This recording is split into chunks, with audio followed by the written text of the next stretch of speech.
Hello everyone, in this short video I will show you how to add labels to your contour lines in Rhino. The contour lines you see on my screen came from TopoExport. If you want to have the same type of file, you can download it from topoexport.com. The link is in the description. So let's get started. First, it's really important to open Grasshopper, search for the curve component,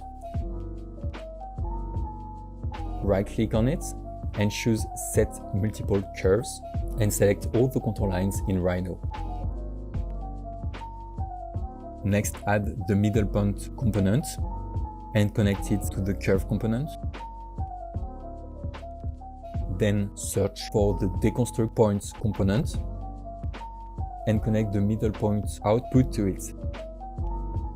Finally, add the text tag component. You can now set the position of the labels using the middle points and the text value using the Z value of each middle point on the contour lines. Once you are happy with it, you can bake the tags and move them into the labels layer to keep things organized.